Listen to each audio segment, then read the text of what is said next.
जंग में रूस को करारा झटका। रूसी मंसूबों पर यूक्रेन की बमबारी। डोनबास नदी पर पोटून पुल उड़ाया।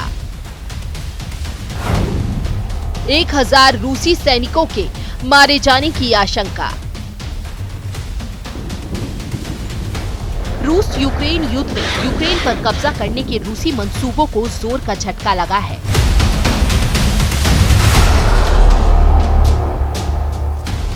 डोनबास नदी पर पोटून पुल के जरिए रूसी सेना नई रणनीति के तहत यूक्रेन में दाखिल होना चाहती थी, लेकिन यूक्रेन की सेना की बहादुरी के साथ रूसी सैनिकों पर हमला बोल दिया।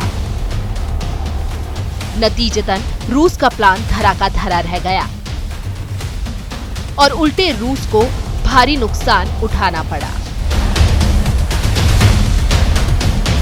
तस्वीरों में देखिए रूसी सेना की डोनबास नदी को पार करने की एक और कोशिश को यूक्रेन की सेना पूरी तरीके से असफल कर रही है। यूक्रेन के तोपों ने रूसी पूरी बटालियन का सफाया कर दिया। इस भयावह हमले में 1000 से ज्यादा रूसी सैनिक मारे जाने का दावा किया जा रहा है।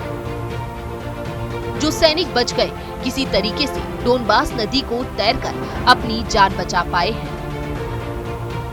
दरअसल इससे पहले 8 मई को रूसी सेना ने पहली बार डोनेट नदी को पार करने की कोशिश की थी, लेकिन पुतिन की सेना डोनेट नदी के किनारे फंस गई। यूक्रेन की सेना ने पोंटून पुलों को तोपों से उड़ा दिया।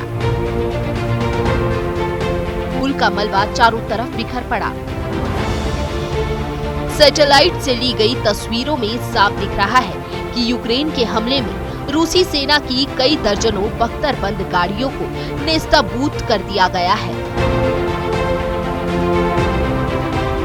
पुतिन की सेना के लिए यह सबसे बड़ा झटका है।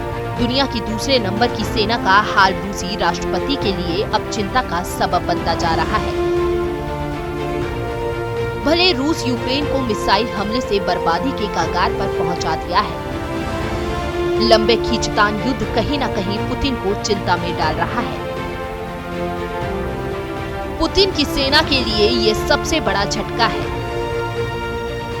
दुनिया की दूसरे नंबर की सेना का हाल रूसी राष्ट्रपति के लिए अब चिंता का सबब बनता जा रहा है।